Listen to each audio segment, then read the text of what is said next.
Prezados amigos e amigas, boa noite para todos. Que Jesus, nosso Mestre, nosso amigo de todos os momentos, nos abençoe, nos inspire, para que todos possamos aqui recolher as bênçãos, as inspirações que nos serão trazidas pela espiritualidade em nome de nosso amado amigo Jesus.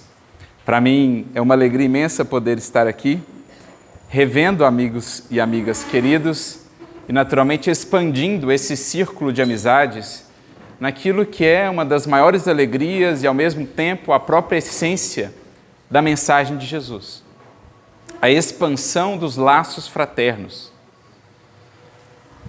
a expansão das trocas divinas do amor, na amizade, na fraternidade. É isso que nós podemos ver aqui nesta casa, nesta noite tão cheia, aqui no plano dos encarnados e também, naturalmente, os espíritos que se fazem presentes comungando conosco desse momento de muita alegria e de comunhão. Então, fico honrado por essa oportunidade e espero trazer reflexões que sejam úteis para todos nós, um ano que se inicia, que possamos nos deixar fecundar pelo Cristo, para que de fato os tempos sejam novos. Em vão, os anos se abrirão para nós se nós não nos abrirmos para Jesus. O tempo será simplesmente repetição e monotonia, como nos diz Emmanuel, se não nos abrirmos de fato a Jesus. E por isso, nada melhor do que iniciar o ano buscando a sua figura, buscando a sua mensagem. E para tanto, nós vamos voltar no tempo e vamos à cidade de Atenas, na Grécia, encontrar uma das maiores figuras do cristianismo, aquele que ficou conhecido como o apóstolo das gentes, e que naquela cidade muito conhecida, muito famosa, teve uma de suas maiores decepções. Ele sonhava com a possibilidade de levar a mensagem de Jesus à cidade dos filósofos, àquela que havia sido o berço da filosofia, ainda hoje, para nós, a filosofia ocidental. Nós vamos remontar lá a Atenas, as figuras de Sócrates, de Platão, os pré-socráticos, entre outros, que vieram depois. Então era já essa cidade reconhecida pelo seu brilho, pela sua fama. E Paulo, tendo estudado para além da lei mosaica, tendo estudado também juntamente com mestres atenienses de Alexandria, tendo ele estudado a filosofia grega, ele tinha esse sonho.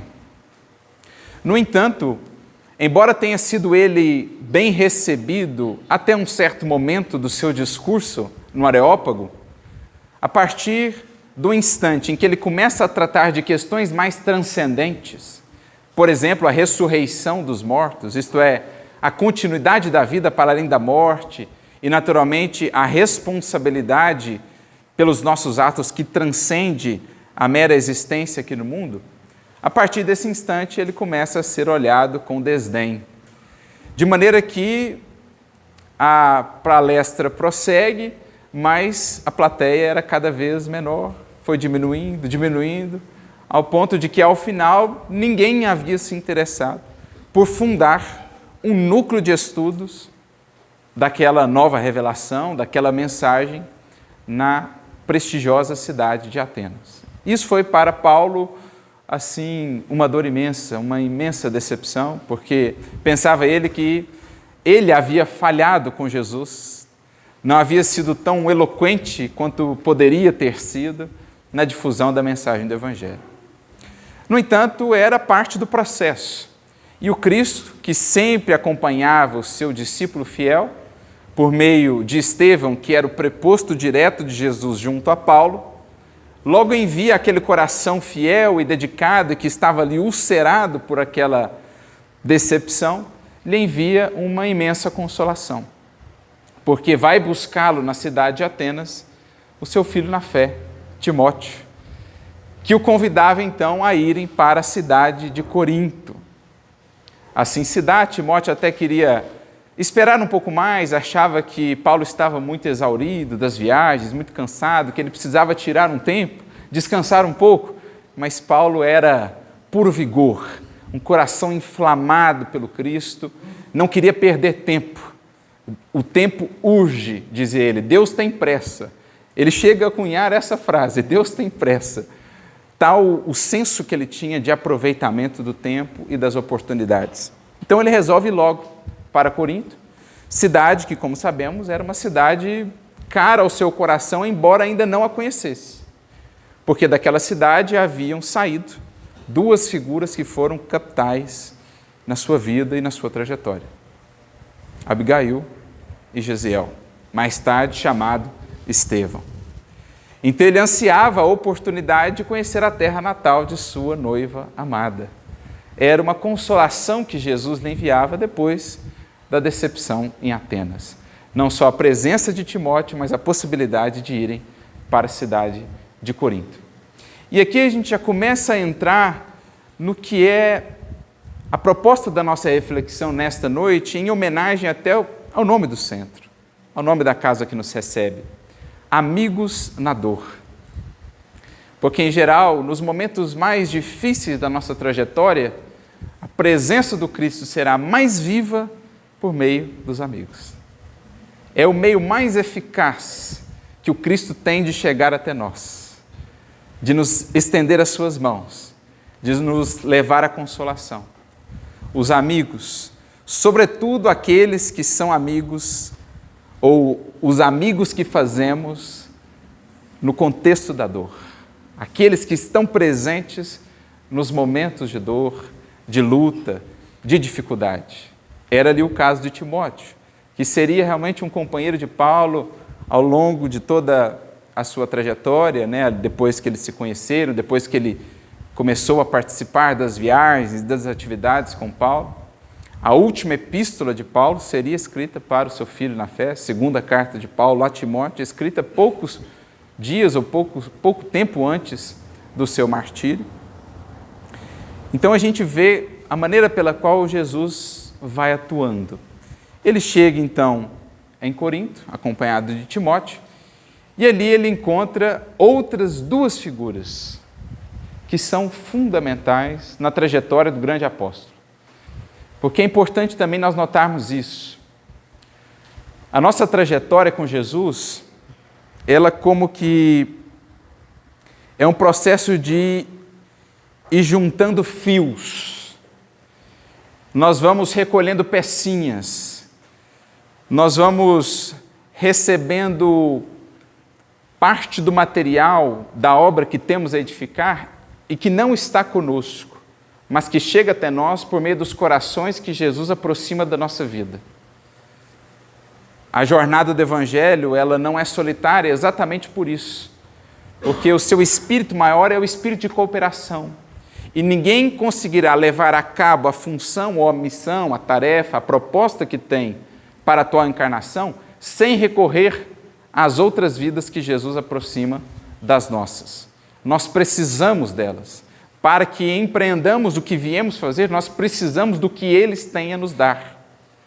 De modo que nós somos um resultado, sim, das nossas escolhas, mas também do legado, da oferta de muitos corações para conosco. Nós extraímos deles peças muito valiosas, muito importantes da nossa edificação, material de construção muito fundamental para fazermos o que viemos fazer neste mundo. E sem eles, esses que vão surgindo no caminho, que o Senhor vai aproximando de nós, sem eles nós não conseguiríamos completar a tarefa que nos cabe. Paulo acho que demonstra muito bem isso. Certa feita, um amigo me perguntou como eu definiria o apóstolo em uma palavra, ou qual palavra eu escolheria para definir o apóstolo. E eu me lembro que à época eu escolhi a palavra tecelão, porque eu acho que ela descreve muito bem o que é a vida e o que foi a tarefa dele. Quando a gente pensa na tarefa, ele foi de fato esse tecelão que soube reunir muitos fios distintos e fazer disso uma tapeçaria sublime, uma obra-prima de Jesus. Cada amigo que ele foi encontrando, cada pessoa, cada circunstância era um fio que ele recebia de Jesus e que ele, como um tecelão hábil, sabia conjugar dentro da tapeçaria divina, da obra que ele tinha a realizar e que ele realizou.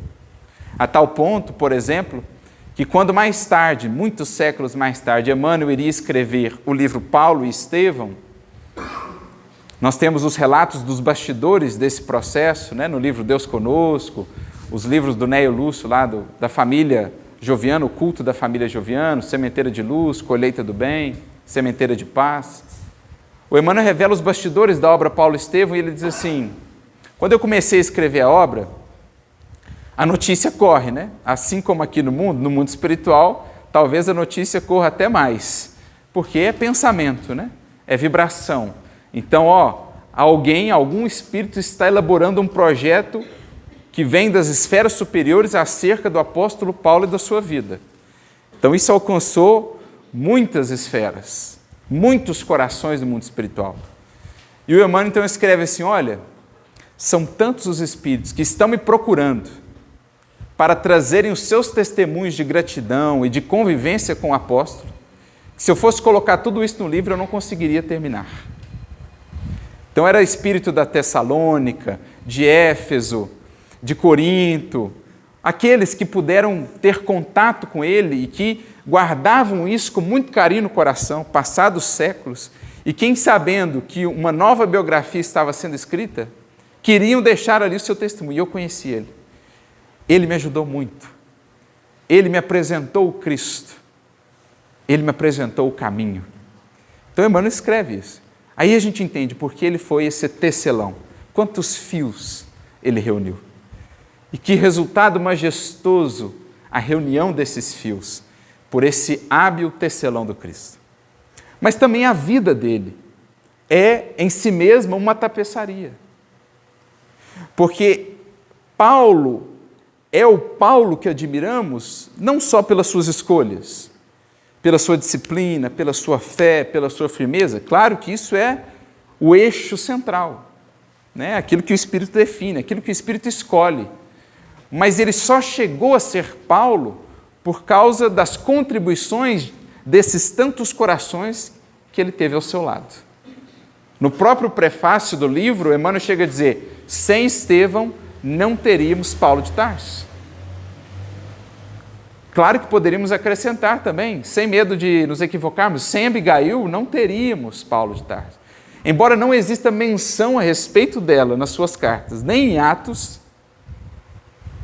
com Paulo e Estevão nós vemos o espírito de Abigail por detrás das suas cartas. Sutil, mas presente. Sem Ananias não teríamos Paulo. Sem Barnabé não teríamos Paulo. Sem Lucas não teríamos Paulo.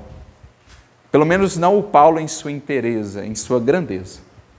E sem esses outros dois que mencionávamos, que ele encontra em Corinto, certamente não teríamos Paulo.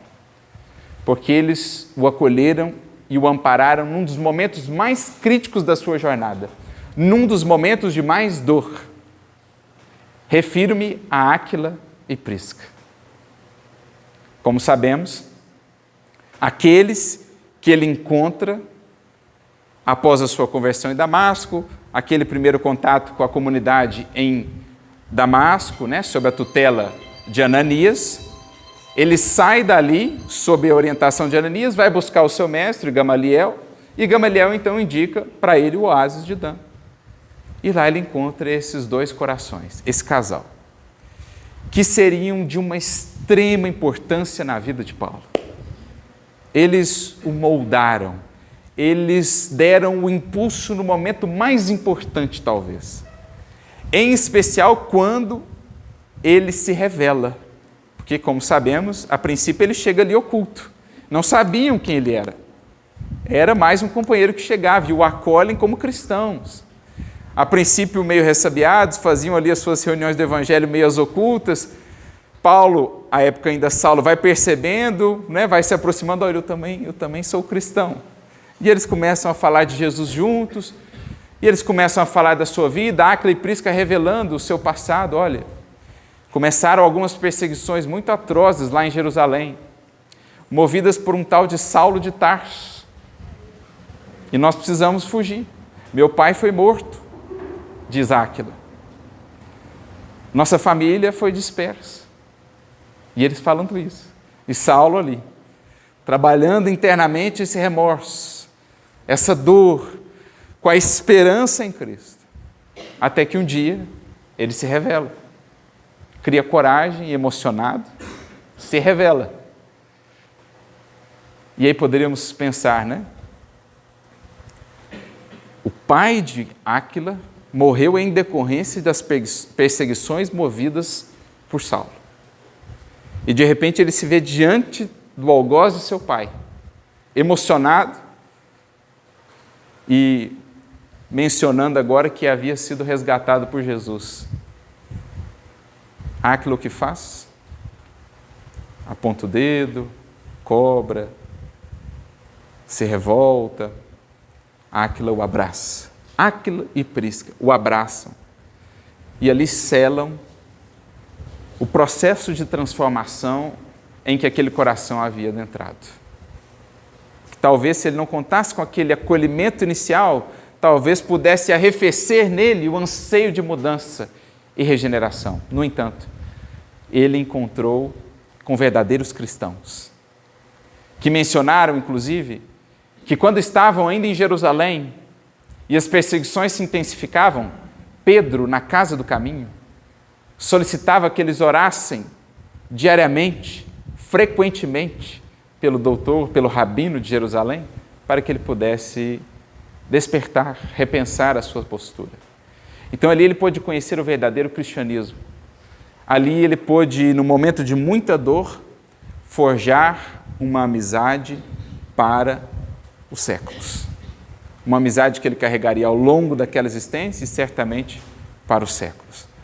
Então, duas figuras muito importantes na vida dele, amigos que surgiram, né? Flores de amizade que desabrocharam, quando ele percorria um deserto muito agreste, muito árido, e que expressavam para ele como que flores de misericórdia do Cristo, a dizer-nos que mesmo em nossos desertos mais secos, mais agrestes e ásperos, ali está a presença divina do Cristo, por meio do seu orvalho, do seu perfume de amor e de misericórdia, a se traduzir em corações que encontramos pelo caminho, especialmente nos momentos mais difíceis. Corações que se fazem arrimo, corações que nos devolvem a esperança, corações que nos acolhem quando outros não nos entendem ou não nos entenderiam, corações que são verdadeiros estímulos para seguirmos adiante. Então, naturalmente que ao revê-los em Corinto, a sua alegria é imensa. Mal se lembrava já da experiência em Atenas, porque ali estava Timóteo, ali estavam aqueles corações amados. E então eles começam, como é natural, quando reencontramos um amigo que não víamos há muito tempo, a colocar a prosa em dia, como se diz aqui mineiramente. Começam a atualizar os feitos, o que estavam fazendo por Jesus até ali. Áquila e Prisca mencionam que tiveram a oportunidade de estar em Roma, para já levar o Evangelho à cidade eterna, à capital do império, antes mesmo de Paulo poder estar lá. Moraram por algum tempo no Trastevere e ali se dedicaram, junto a outros corações, à divulgação do Evangelho, iniciando, colocando ali as fundações do Evangelho naquela cidade, que depois seriam consolidadas pela visita do próprio apóstolo Paulo. Depois o apóstolo Pedro, como sabemos, também vai a Roma, João também passa por lá, mas Áquila e Prisca foram dos pioneiros. Só que o fizeram não sem lutas, porque lá encontraram uma perseguição, uma resistência muito grande dos judeus que moravam na cidade de Roma e que, ao verem aquela doutrina se espalhando também por lá, iniciaram os processos de perseguição. A ponto que um dia Prisca estava sozinha em casa, enquanto Áquila estava na oficina trabalhando, e alguns desses algozes do Evangelho ali comparecem com instrumentos de tortura, com chibatas, e a deixam extremamente ferida. Só seria socorrida horas mais tarde, banhada em sangue pelo marido, quando ele chega da oficina.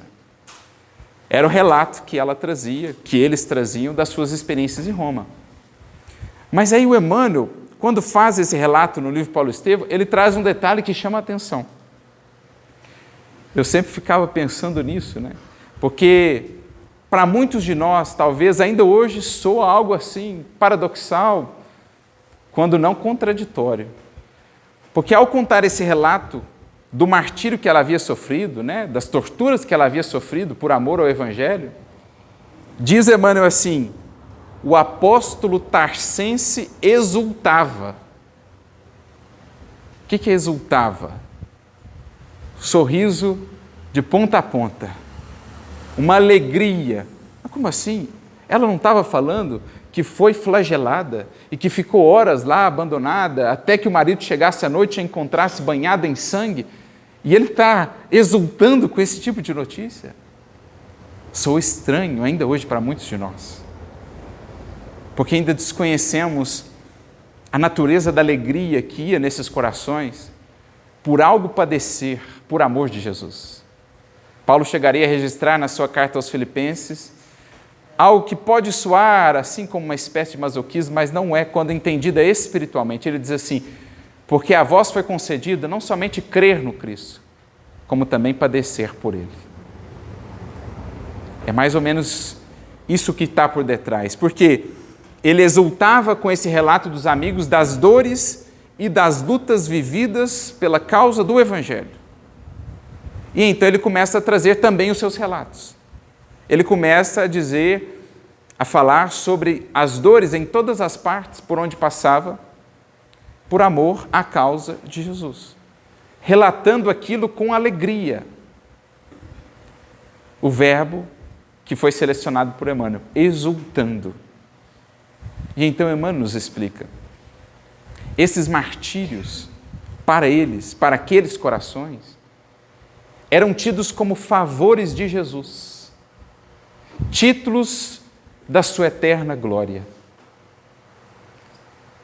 concessões, favores, porque, acrescenta Emmanuel, quem ama inquieta-se por dar alguma coisa, e os que amavam o Mestre sentiam-se extremamente alegres em algo sofrer por devotamento à sua causa. Então, esse é o contexto que nós queríamos trazer inicialmente para as nossas considerações, para falarmos sobre isso, sobre essa história do cristianismo nascente, que é uma história de amizades, de laços de amizade, de amigos que foram forjados na dor, mas que na dor encontraram um campo extremamente fecundo para florescerem e frutificarem com Jesus para a eternidade, para a imortalidade.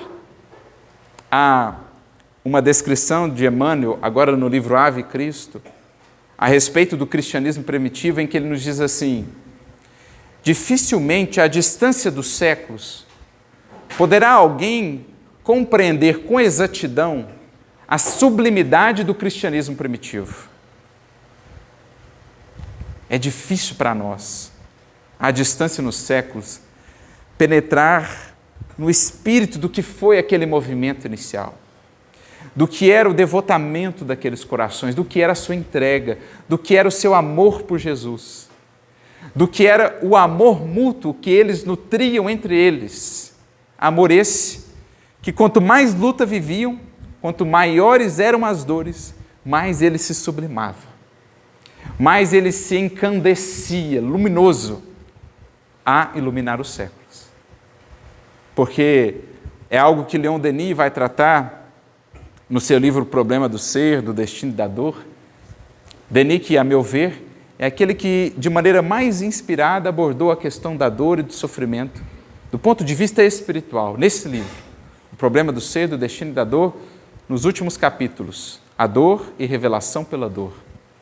E ele vai dizer assim, que a dor, que a luta no mundo, as vicissitudes, no caso lá desses mártires, desses primeiros cristãos, as perseguições, as humilhações, os martírios, tudo isso é como que a sombra, o jogo de sombras numa pintura.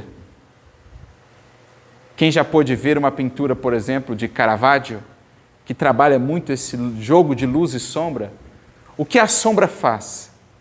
Ela realça ainda mais a beleza da parte luminosa da tela. A luz não seria tão bela se não estivesse cercada pela sombra. O drama do Gólgota, do Calvário, só adquiriu tal beleza porque temos a sombra em volta, inclusive o tempo que fecha, diz o Evangelho. As nuvens se fecharam, chuva parecia estar chegando e aquela cruz lá no monte. Mas espiritualmente, quando contemplamos a cena, o que vemos? A sombra humana, a multidão ensandecida, a fraqueza dos discípulos. Temos ali a figura da Pietà, de Maria, as lágrimas gloriosas e luminosas daquela mãe, mas nós temos o centro da exemplificação luminosa, uma luz jamais vista pela humanidade, no Cristo, na cruz. Como diz Emmanuel, a glória oculta da crucificação. Então, as lutas, as dores no mundo são as sombras de uma pintura divina que está sendo empreendida, que estamos pincelando. A vida traz-nos muitas vezes essa sombra para que nós possamos acender a luz ainda com mais vigor e com mais beleza. Então, mais ou menos por aí que Emmanuel quer nos conduzir. Olha, dificilmente se entende a sublimidade do que foi aquele tempo. Porque tempos de sombra, quando recentemente, em 2018, foi lançado aquele filme sobre o apóstolo Paulo, apóstolo de Cristo, tem uma hora lá que o Lucas ele chega a se desesperar. Ele fala, esse é um mundo de sombra, esse é um mundo de treva. Ele quase que perde as esperanças. E Paulo, é bonita a cena até porque Paulo está na prisão, ele está assim numa parte oculta, ele se ergue e então um raio de luz assim, que entrava por alguma janela, por algum espaço, o ilumina, como que daquela sombra toda, o poder da esperança e do amor que se ergue para a luz. É o que os cristãos demonstraram e por isso não são esquecidos. Mas em falando a respeito disso, dessa sublimidade, no livro Ave Cristo, o Emmanuel continua dizendo assim, experimentados pela dor, amavam-se os irmãos na fé, segundo os padrões do Senhor. E eu acho que tem muito nos sendo dito, porque à luz da doutrina espírita, a gente vai entendendo a função da dor no processo da evolução. A dor expiação, que é a consequência dos malfeitos de outrora. A dor evolução, que é aquela que estimula. Temos as dores atinentes à própria vida da matéria, com as suas vicissitudes.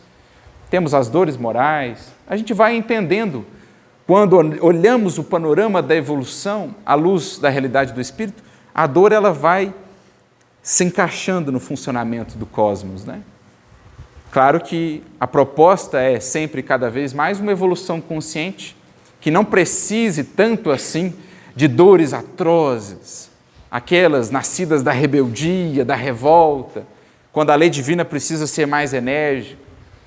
Mas a gente vai entendendo o papel da dor.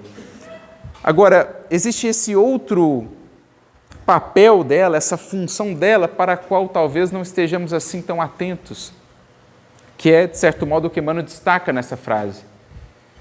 A dor, quando a gente entende ela, quando amparados pelo Evangelho, pela esperança que o Evangelho nos dá, pelo amor que o Cristo nos infunde, quando a gente tem esses recursos, a gente começa a ver na dor como que um convite a mais sensibilidade, como que um convite à purificação do nosso sentir. A dor, ela cria um contexto na vida de um espírito que o predisponha a ser mais sensível, a amar um amor mais puro, mais nobre. Porque, olha a frase, experimentados pela dor, amavam-se os irmãos na fé, segundo os padrões do Senhor. Como a dizer que, quanto mais lutas eles viviam, mais eles buscavam o amor segundo os padrões de Jesus. mais eles conseguiam deixar para trás outras expressões do amor, às vezes ainda tão enviesadas pelo apego, pelo interesse, pelo egoísmo, e mais eles encontravam alegria, realização, plenitude nesse amor que Jesus nos ensinou, o amor da oferta, o amor do esquecimento de si mesmo, o amor da renúncia. Mais eles encontravam a alegria verdadeira da vida nisso, em fazerem-se amigos, em fazerem-se fontes de amor para outras vidas. E menos importância eles davam às circunstâncias do mundo, às questões do mundo, às posses do mundo. É como se a dor, meus amigos, ela fosse para nós uma espécie de filtro, ou mesmo uma lente, que nos traz um outro olhar para a vida. Ela redimensiona para nós os valores das coisas.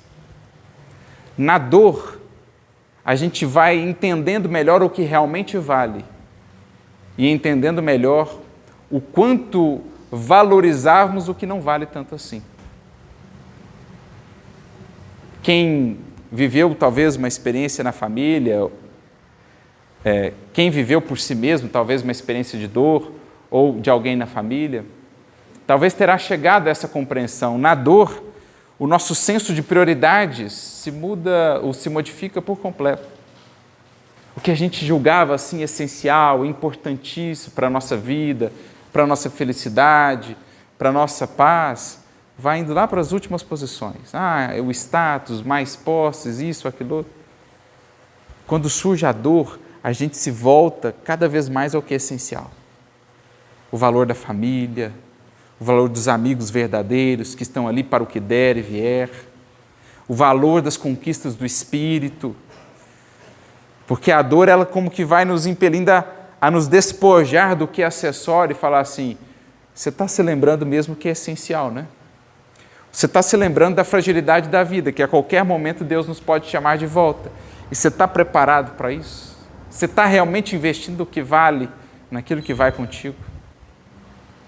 Então a dor, ela nos experimenta para que ela nos leve cada vez mais a amar segundo os padrões de Jesus. A encontrar no amor que o Cristo nos ensinou a maior fonte de plenitude, de felicidade real da vida. É isso que esses primeiros cristãos nos demonstravam. E é só assim que a gente vai entendendo uma cena como essa. Paulo, outrora doutor, rabino, famoso em Jerusalém, extremamente atento aos cargos que ele poderia ter no Sinédrio, à influência que ele poderia expandir, ao alcance que a lei mosaica poderia ter através do seu verbo eloquente, jovem de prestígio, de posses, afamado, requisitado por muitos. Esse homem que valorizava tanto essas coisas e as relações associadas a elas, muitas dessas relações muito mais baseadas no interesse do que na verdadeira amizade, esse homem experimentado pela dor foi impelido a reconfigurar todo o seu quadro de valores e de amizades. Quando antes ele seria amigo de um Áquila e de uma Prisca, talvez? Quando antes ele entraria e se faria amigo de um Simão Pedro no subúrbio de Jerusalém? Ele foi lá meio que arrastado, ele foi lá meio que assim, pelo ônus da sua missão de proteger a lei mosaica. Mas fica escandalizado quando sabe que o seu mestre passou uma tarde lá observando aquele tanto de enfermos, de fracassados na visão dele. Mais tarde ele chegaria a dizer numa de suas cartas, tudo que eu tinha por valioso, hoje para mim é esterco. Tudo que eu achava que valia, hoje para mim vale nada.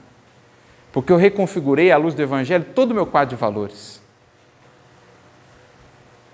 Ele notaria, perceberia que a maioria das suas amizades não eram profundas, não eram fontes verdadeiras de alegria espiritual, eram muito mais convenções, baseadas em interesses, relações frágeis e efêmeras.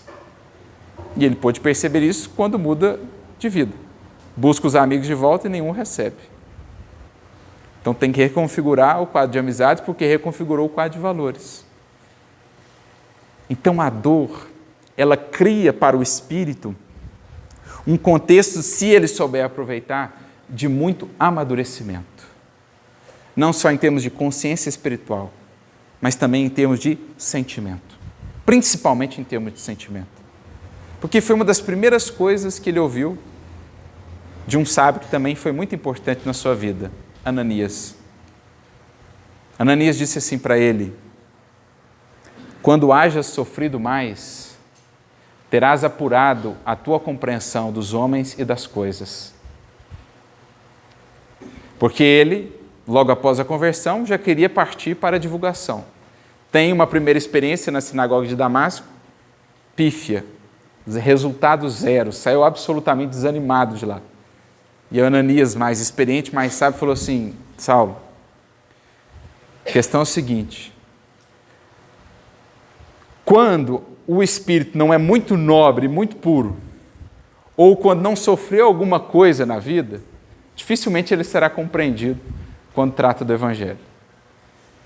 Então, basicamente assim, para que o Evangelho verdadeiramente possa fluir através de nós e alcançar os corações, ou você já é um espírito muito elevado, como um Estevão da vida, cujo verbo já é o reflexo do sentimento verdadeiro, ou então você precisa de um tempo de amadurecimento, de luta e de dor para que o seu verbo ganhe mais alma. Então, Saulo, por hora você não se encaixa em nenhum desses dois. Você não é um espírito nobre, elevado como Estevão, cujo verbo já flui fácil e está cheio de verdade e de alma. Essa deixa de lado, mais para frente. Então, qual que é o seu caso? Para você ser efetivo, você vai precisar sofrer um pouquinho. Porque o sofrimento é a luta que dá lastro ao verbo. Porque será alguém, então, que fala daquilo que experienciou. É alguém que vai falar o que o Evangelho foi para ele nos dias mais escuros. É aquele que você vai ver que no verbo dele, o Evangelho foi de fato um farol para a sua vida na noite mais escura. Mas ele só vai conseguir isso depois de passar pela noite escura. Então, por isso que o Ananias falou para ele, quando você tiver sofrido um pouquinho mais, você vai ter apurado a sua compreensão dos homens, das pessoas e das coisas. Só a dor, acrescenta ele, nos ensina a ser humanos. Gente, o que a dor faz? De novo, a dor, ela é um filtro. Ela fala assim, isso aqui é essencial, isso aqui não é. Quando você está sofrendo e alguém vem te ajudar, você pergunta de qual casta social ele é, a qual religião ele se vincula. Você está lá no momento de extrema dor, no momento de extremo apuro, chega alguém, ele estende a mão, você quer saber de onde ele veio, o que ele professa, qual que é a história dele? Não. Você está diante de um ser humano. Então o que a dor faz? Ela iguala. Ela tira tudo que é paramento exterior, vaidades humanas, ela coloca todo mundo no mesmo plano. Quem sofre vê um humano, um ser humano diante de si. Então é isso que Ananias está querendo dizer. Só a dor nos ensina a ser humanos, porque a dor, ela nos faz olhar e valorizar aquilo que é mais essencial. Sentimento, esperança, amorosidade, indulgência, compreensão, família, amizade. Na hora da dor, é isso que vale. Conta, posse e tal, fica em segundo plano. A não ser que o espírito esteja tão arraigado a isso que não consiga disso se desvencilhar. E aí, lamentável é essa condição, porque a dor vai ter que aumentar. A dor vai ter que aumentar. E é o que vemos, às vezes, na reunião mediúnica. O espírito lá preso por séculos, porque o filtro da dor pelo qual ele passou ainda não conseguiu filtrar. Ainda não conseguiu renovar o seu olhar. Então a dor ela vai se evolumando, né? A lei divina ela opera nesses termos, ela se adequa àquilo que é preciso para cada espírito. Diz lá Emmanuel, essa frase a gente cita muitas vezes nas palestras, prefácio do livro Falando da Terra. A gazela desperta com o canto do pássaro, a rocha com a explosão da dinamite. A lei divina opera assim. Quem desperta no clima da amenidade, ótimo, que bênção. Mas aquele que se faz endurecido, então a lei divina vai ficando mais firme, né? Então é isso. Paulo, você vai precisar trilhar os processos, trilhar a jornada. Você vai precisar dessa companheira que vai então criar no seu coração mais sensibilidade. Porque, gente, Paulo, ele estava tão enrijecido no campo do sentimento, que quando entrega um bebezinho para ele lá na comunidade de Damasco, ele não sabia nem o que ele fazia com aquele serzinho. Ele não sabia o que era aquele tipo de laço. Aquelas pessoas que ele nunca viu orando por ele. Sabe? Agradecendo ele, abençoando ele. Sabe-se lá se sabiam se ele era o perseguidor que vinha ou não. No entanto, eles viam nele um irmão. Ele não sabia o que era aquilo. Ele não conhecia esse tipo de sentimento. Por isso que Ananias falou, você vai precisar trilhar os caminhos, Paulo, para entender o que é o trabalho que o Evangelho faz no coração, de sensibilizá-lo. Porque a sua missão vai pedir isso. A sua missão de tecelão vai pedir muita habilidade no trato com os corações, para poder conjugar todos esses fios. Então você vai precisar aprender com a dor essa sensibilidade. Então é o que Ananias sabiamente fala para ele, e é o que ele vai vivenciando. De modo que nós separamos um trecho aqui, que eu julgo um dos momentos assim, mais marcantes do livro Paulo e Estevão, para entendermos o que foi o processo de transformação de Paulo. Como é que Jesus ele vai trabalhando conosco, sabe? Porque aqui, claro, né, nós estamos falando de Paulo, mas creio que todos já estamos fazendo as pontes com a nossa vida.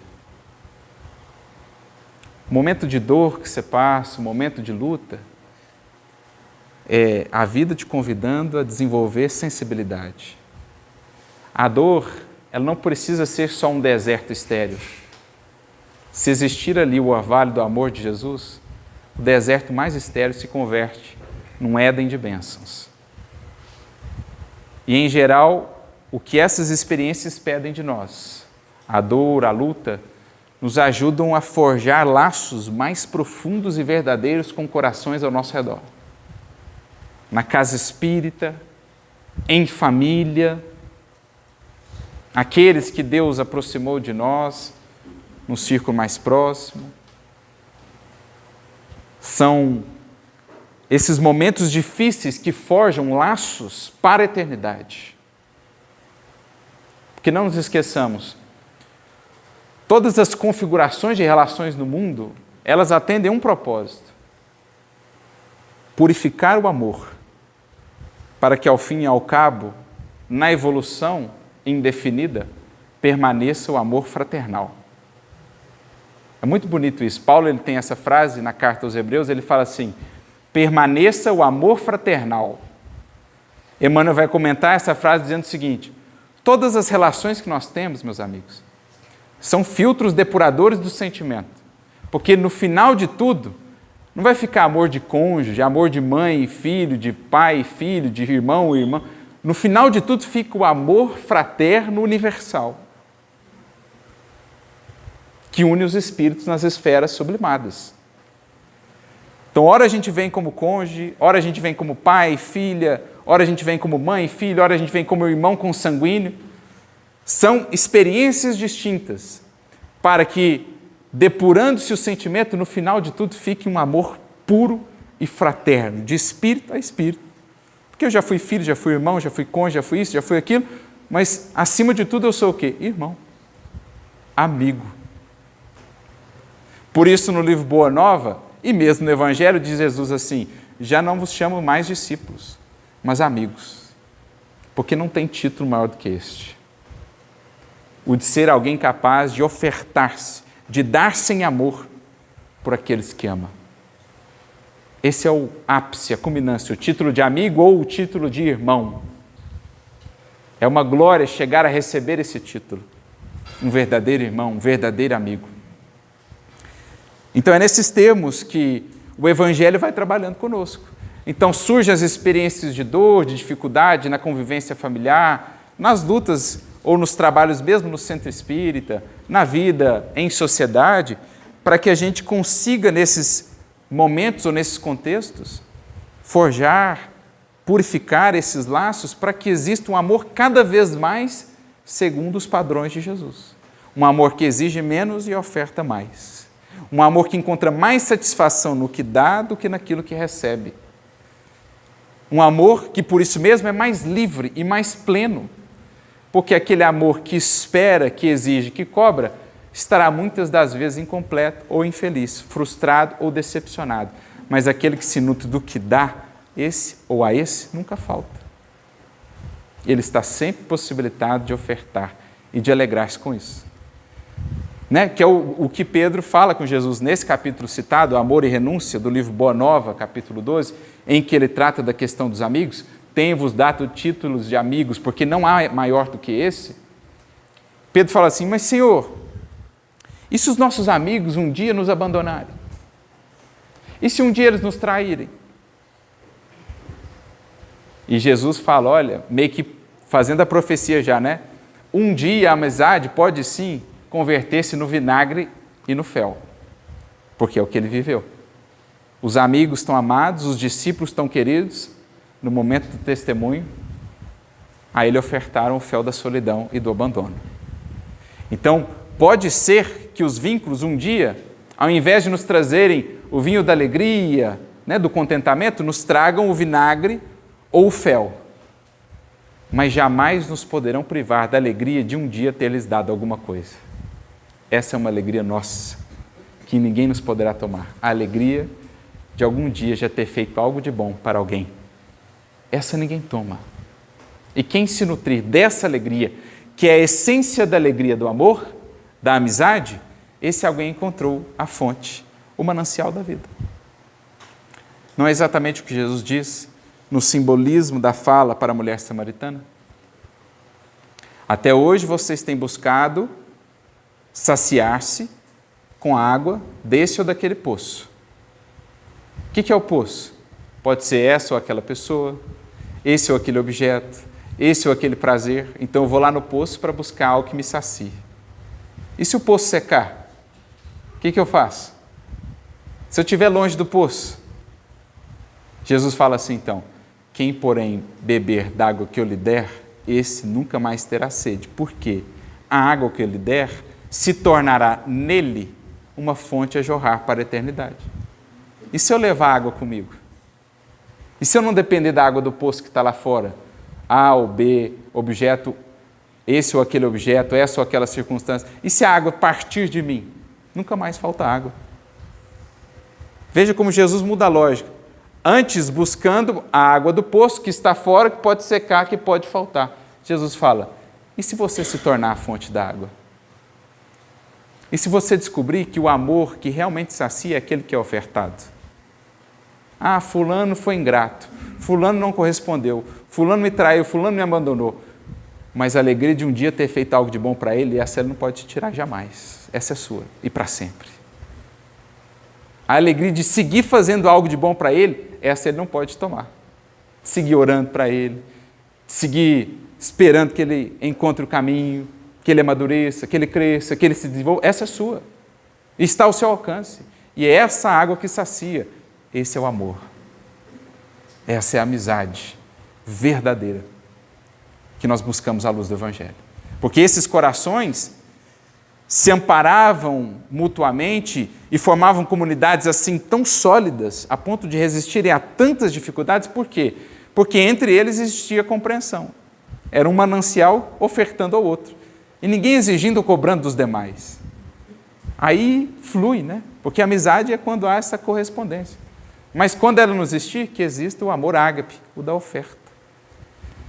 Quando existir a correspondência, ótimo, o amor ágape se tornou a sublimação, a compreensão, a reciprocidade. Mas quando não existir, nutrimos-nos do amor do Cristo que flui através de nós. E muitas das vezes É só nos momentos de desafio, na forja da vida, que nós vamos alcançando essa maturidade, essa sensibilidade. E foi o que se deu com Paulo. Voltando aqui à passagem que nós mencionávamos, mais à frente no caminho, quando ele já estava em Antioquia, a pedido de Barnabé, ele começa a desenvolver um trabalho ali. A princípio, ele até tenta fazer as preleções, mas não consegue. Ele, que era um orador famoso, começava a fazer as preleções, se confundia nas ideias, não conseguia argumentar, e aí Barnabé sutilmente foi tirando ele da tarefa da pregação. E ele não se deu por abatido, não se deixou desanimar. Falou, olha, se por hora eu não consigo fazer isso, vamos aguardar o tempo, quem sabe no futuro a gente volte. Ele faz o que então? Ele prepara a sua tenda. Enquanto ele estava lá tecendo, ele chamava os irmãos para sentarem com ele. E ali ele começa a falar de evangelho. E ali ele começa a ter algumas das suas convivências mais valiosas, a formar e fortalecer algumas das amizades mais verdadeiras e sólidas que ele teria para a sua vida. Assim como ele havia feito lá no oásis de Dan, no momento de profunda dor, forjando a amizade, aqueles amigos que surgiram na dor, ali também, depois da decepção, daquela impossibilidade de seguir na tarefa da oratória, ele converte aquela impossibilidade em fecundidade. Não se deixa abater pelo problema. Quantos não desanimariam? Imagina, eu sou orador reconhecido, ele me afastou aqui, me deixou de escanteio, não quero nem mais saber disso, vou embora. Não. Ele pega aquela dor, aquele problema e falou, vamos fazer disso fecundidade, vamos fazer disso amizade, vamos fazer disso mais laços, mais vínculos. Ali ele conheceu Trófimo, ali ele conheceu Tito, ali ele conheceu Lucas, aquele que seria um dos mais diletos amigos do grande apóstolo. Mais tarde ele escreveria, na sua última carta, a carta a Timóteo, só Lucas está comigo. No momento de muitas dificuldades, já idoso, o corpo já abatido depois de tantas lutas, lá estava o amigo Lucas, inseparável ao seu lado. Uma amizade que se forjou lá, naquele contexto de Antioquia, quando ele estava impossibilitado de fazer aquilo que ele mais havia feito até então. Converteu aquilo em fecundidade. E então, no dia que Lucas vai embora, porque Lucas era médico de bordo, então ele fazia as viagens, precisava ir. Lucas deu a ideia, inclusive, de adotarem o título de cristãos ali, e ele parte. E aí tem um parágrafo do livro Paulo Estevão que eu acho muito valioso. O Emmanuel diz assim, no dia seguinte, o novo convertido, Lucas, despediu-se do ex-rabino com lágrimas de reconhecimento. Partiria para a Grécia, mas fazia questão de lembrá-los em todos os pormenores da nova tarefa. Agora, o Emmanuel nos convida a olhar para Paulo. Da porta de sua tenda rústica,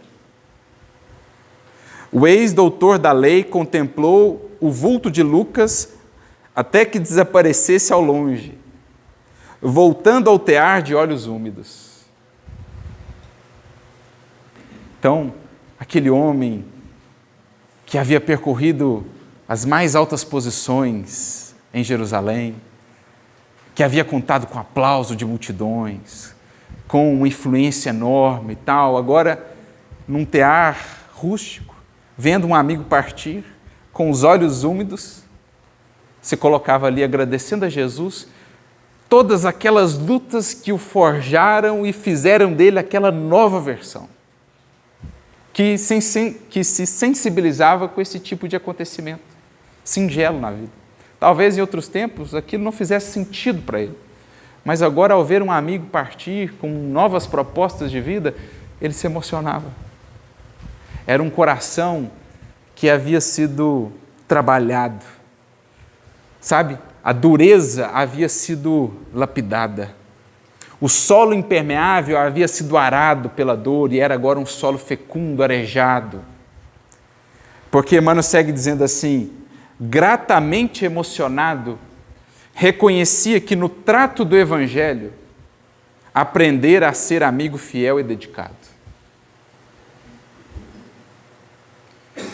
Um dos principais objetivos do Evangelho em nossas vidas, aprendemos a ser amigos fiéis e dedicados. Então, gente, trato com o Evangelho é para a gente aprender a ser amigo. É para a gente aprender a amar sem esperar, sem exigir, sem cobrar. É para a gente encontrar alegria em amar. É para a gente aprender que a maior riqueza da vida são os laços que criamos. Não por acaso, Jesus no Evangelho coloca como imperativo: granjeai amigos. Porque os afetos da alma são laços misteriosos que nos conduzem a Deus. Livro Boa Nova. Então, o que é o trato do Evangelho? É vir à casa espírita? É parte disso. Mas o trato do Evangelho é muito mais do que isso. A dor que você vai viver, a experiência difícil, o revés, a dificuldade, isso é trato do Evangelho. Isso é Evangelho vivo, isso é chamado à aplicação. E tudo isso visa o quê? Tornar você uma alma cada vez mais sensível, no sentido de cada vez mais capaz de amar apesar de tudo. Amar apesar da luta, amar apesar da dor, amar o Cristo e ser fiel a Ele apesar dos dias mais sombrios. Ser aquele que onde entra é a pessoa querida, é a pessoa que traz vida, é a pessoa que infunde alegria, esperança. Jesus tem uma fala muito bonita para Pedro, nesse mesmo capítulo que temos citado muito aqui, Amor e Renúncia, capítulo 12 do livro Boa Nova, ele diz assim: que seja o nosso coração, Pedro, uma sala acolhedora para os nossos amigos. Sabe aquela pessoa que você encontra, você tem a sensação de que sentou numa sala acolhedora, foi abraçado, tomou um cafezinho, foi ouvido, foi consolado, esperançado e saiu dali outra pessoa. É isso que a gente tem que ser na vida das pessoas. Passarem por nós, puxa, tive um encontro com Jesus aqui. Parece que eu sentei, fui abraçado, acolhido, refiz as forças, estou saindo outra pessoa. Seja o nosso coração uma sala de acolhimento. Seja o nosso coração um coração amigo. É isso que Jesus diz para Pedro. E é isso fundamentalmente o que Pedro foi na comunidade cristã inicial. É isso que Paulo foi. É isso que eles foram. Quem passava ali sofrendo, encontrava uma sala aberta e acolhedora no coração dessas pessoas. Mas Paulo não conhecia isso. Ele teve o primeiro contato lá em Damasco. Naquela ocasião, ele que recebia. Também lá no oásis de Dan. Agora era ele que estava começando a ser a sala acolhedora. Então ele agradecia Jesus por todos aqueles anos de luta, de trabalho profundo dentro dele, de remorso, de lidar com arrependimento, de lidar com paixões, de renovar. Ele diz, no trato com o Evangelho, gratamente emocionado, ele reconhecia que no trato do Evangelho aprender a ser amigo fiel e dedicado. Cotejava, ou seja, analisava os sentimentos de agora com as concepções mais antigas e verificava profundas diferenças. Então, quando a gente entra num túnel de experiência difícil e ele é sustentado pelo Cristo, pelos amigos, pelas pessoas que estão ali ao nosso redor, quando forjamos esses laços de amizade na dor, saímos, depois desse túnel, outras pessoas. Então, ele via a diferença agora, porque nesse processo ele encontrou um Ananias, um Barnabé, uma Áquila, uma Prisca, que foram para ele esses amigos que surgiram na sombra, no túnel da dor. Amizades que se forjaram para sempre. Outrora, suas relações se prendiam a conveniências sociais. Os afeiçoados vinham e seguiam sem deixar grandes sinais em sua alma vibrátil. Ou seja, antes de todo esse processo, as relações que ele estabeleciam eram baseadas nos interesses. Então, não marcavam a alma. Não tinha profundidade. E a dor faz-nos ver quais as relações de profundidade. E nos estimula a desenvolver as que ainda não são. Então, antes, Ele buscava, tinha um amigo, porque esse amigo poderia ser alguém a ajudá-lo na influência no Sinédrio. Alguém se aproximava dele porque ele era alguém de prestígio e poderia alcançar alguma coisa para ele. Então ele viu que as relações antes dele eram muito superficiais, muito baseadas nos interesses. Porque a sua alma era superficial. A dor nos traz profundidade de alma. E almas profundas desenvolvem relações profundas. Dor, gente, é interiorização. Dor é convite à profundidade. Basicamente é o que ela quer de nós. Quando você está olhando para fora, olhos voltados para fora, interesse só lá fora, vem a lapada da vida e diz, vamos olhar para dentro, vamos mergulhar mais fundo e ver o quanto isso tudo aí, da noite para o dia, pode ruir? Você acha que está seguro? Você acha que está estável com essas construções do mundo? Da noite para o dia, a sua vida põe tudo por terra. E aí o que fica? Qual a profundidade das fundações interiores do sentimento? Não foi o que Paulo viveu? O mundo inteiro dele ruiu por fora. Ele foi ver as bases de dentro e falou, meu Deus, eu não tenho bases internas ainda. Eu preciso construir. Aí ele foi com Jesus no processo. Assim é nossa vida. Às vezes é uma enfermidade que faz isso, é um revés, é uma partida de alguém. Dor é interiorização, é convite à profundidade. E só quem tem profundidade consegue estabelecer relações de profundidade, que são os mais valiosos tesouros do Espírito no transcurso da vida. Granjear amigos, granjear almas com as quais possamos contar. Almas que possamos mobilizar nos esforços do bem. Diria Caí Bachuto que mede-se a grandeza de uma alma pelo número de almas que ela consegue mobilizar nos ministérios do bem, da luz e do amor.